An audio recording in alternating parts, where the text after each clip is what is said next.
time to say goodbye to 2016.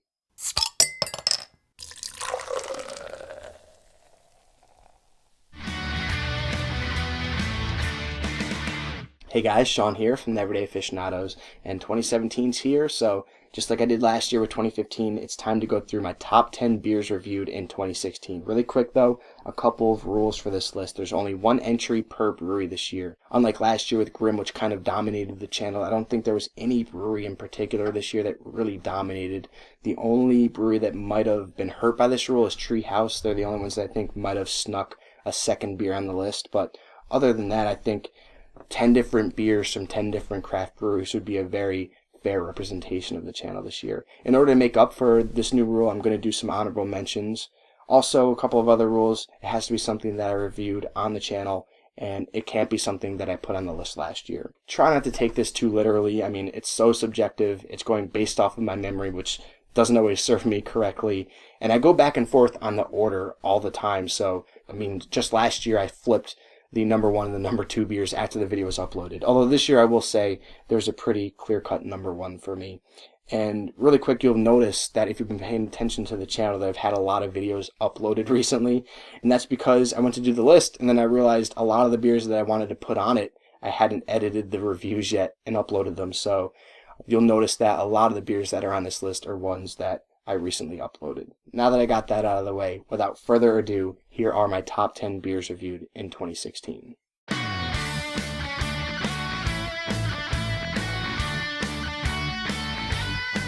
Alright, so coming in at number 10, we have a beer from Finback. This is their Oscillation number 5. Some honorable mentions for Finback. We have Smooth Beats Miami, which is a really nice coconut IPA. If you love coconut, you're going to love that beer. And also their Oscillation number 7, which I haven't uploaded the review for that yet, but I've recorded it, and it was another great entry into the Oscillation series. But Oscillation number 5, it's a great example of Galaxy hops in an IPA. It reminded me a lot of Green. It kind of felt like an Imperial version of Green, but not quite on that level, but still very good. It's the best beer that I've had from Finback so far, hence making the list at number 10.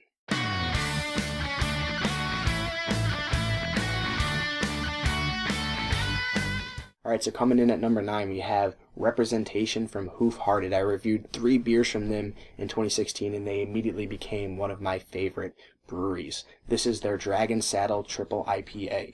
Some honorable mentions for Hoof. We have Rollerblade and I'll Have What She's Having, 2 excellent IPAs. But Dragonsaddle, it's a huge, juicy, New England-like hop character in this one, and it does its best to hide the monstrous 11.5% ABV. I drank it back-to-back with Wee Deadmon from the Vale, and it blew Wee Deadmon away. It's the best triple IPA that I've had to this point, and it's the most impressive beer that I've had from Hoof so far.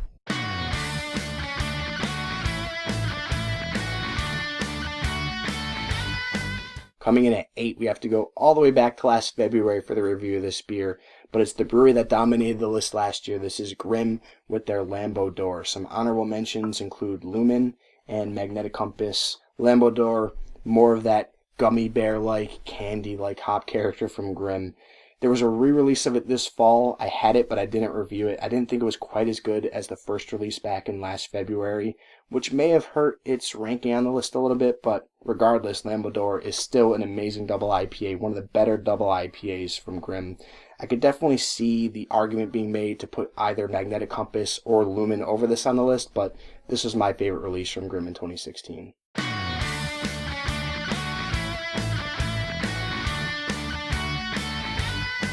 Coming in at number 7, it's Dinner time. That's right. We have Dinner Double IPA from Maine Beer Company. An honorable mention for Maine being another one.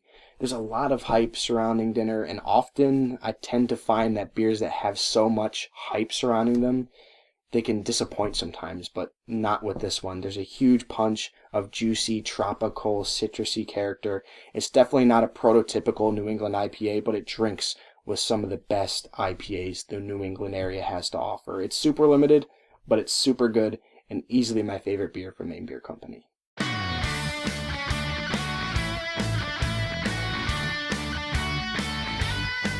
Now coming in at number 6, we have a legit New England style double IPA.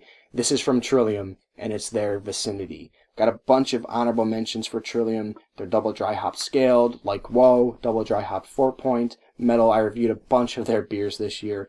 I drank this one right after a face-off with Grimm's After Image and Hoof Hearted's Rollerblade. Two excellent hoppy beers and two of my favorite breweries. And they're no slouches when it comes to IPAs, but Vicinity I thought was better than both of those. It's what you expect from Trillium, a big, juicy, fruity New England style hop bomb, but it's one of the best New England IPAs I've had and the best beer that I've had from Trillium so far.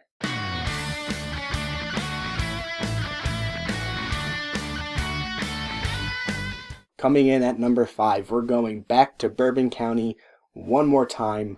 We have Bourbon County Barleywine. Some honorable mentions for Goose Island. We have Bourbon County Brand Stout, which couldn't make the list because I reviewed it last year, but still one of my favorite bourbon barrel-aged imperial stouts. And we also have their Bourbon County Coffee Stout. This is everything you want from a barrel-aged beer. It's got huge barrel notes, boozy dark fruits, caramel, toffee sweetness, smoky tobacco. It's such a complex dessert-like sipping beer. It's my second favorite of the Bourbon County releases, right behind the regular Bourbon County, and it's the best barrel-aged barley wine that I've had. Goose Island gets a lot of flack for being owned by AB InBev, but it's hard to argue with the quality of their barrel-aged beers, when they're not infected, that is.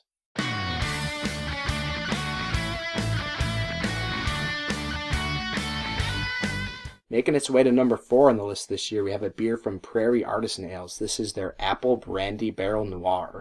Some honorable mentions for Prairie. We have their Christmas Bomb and their Birthday Bomb. But simply put, Apple Brandy Noir is one of the best barrel-aged stouts that I've had, and I think it would hold its own against the best of them. The Apple Brandy character is delicious, and it's such a well-crafted, cohesive beer. The barrel-aged character and the base Imperial Stout complement each other perfectly. It's hands down the best beer that I've had from Prairie so far, and I have a few other variants of their Noir Stout to review in 2017, so looking forward to those.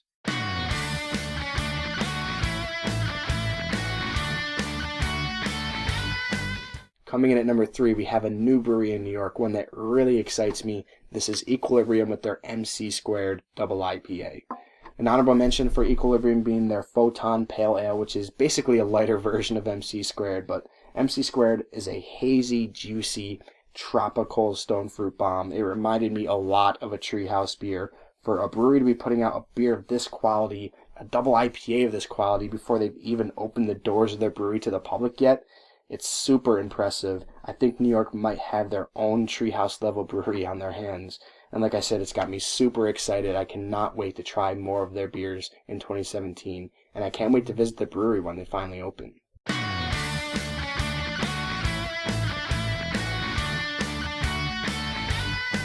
Alright, we're almost there. Coming in at number 2, we have Brew Gentleman. It's the only beer I reviewed from them this year. And this is the first beer that I tried from them thanks to Miguel. This is Recertified Double IPA. We were both blown away by this one. It's another hazy, juicy fruit bomb, so soft and flavorful. It can hang with almost anything from Treehouse or Hill Farmstead. It only took one beer, but in one swift blow, Brew Gentleman became one of my favorite breweries and a brewery to look out for. I need to try more from them, but they may become my second favorite brewery behind Treehouse. They're that good. Brew Gentlemen deserve all the hype they've gotten and more. I know for certain that I'll be reviewing General Braddock's from them soon, but I hope to try more beers from them in 2017.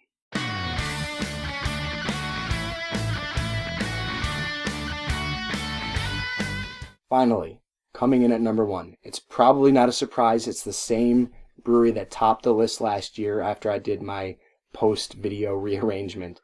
This is Treehouse with King Julius Double IPA. Honorable mentions for Treehouse being Doppelganger and Curiosity 27. The hype is real for King Julius. It's less of a double IPA and more of a fruity hop smoothie, but when it comes down to double IPAs, it's hard to name anyone better than this one. It's definitely the best double IPA I've had from Treehouse so far, and it's close between this and Green as my favorite Treehouse beer. I called it the real king of beers in my review, and it's really a fitting descriptor. It's one of the best craft beers on the planet, and it was certainly king of beers that I reviewed in 2016. Alright, wow, so 2016 is over. I tried so many great craft beers this year from so many great craft breweries. It seems like there's always new amazing craft breweries popping up, and just the flavors and the quality of craft beer just keeps getting pushed to the moon. It's another great year of reviewing beers. I've been doing this channel for 2 years now. It's hard to believe that. I've been doing reviews on YouTube for 3 years now, so it's been a crazy ride. I really have to thank all of you guys for all the support, the comments, the likes, the subscribes, everything. It means a lot. It's why I do this. I have a lot of fun doing this. I look forward to reviewing, trying, tasting more beers in 2017.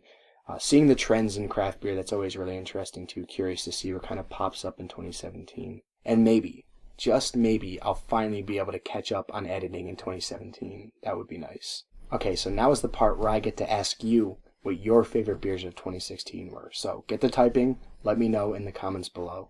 Thanks for watching, guys.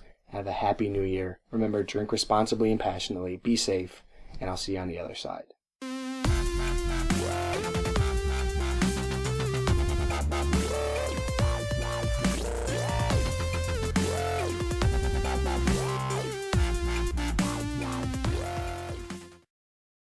Happy New Year.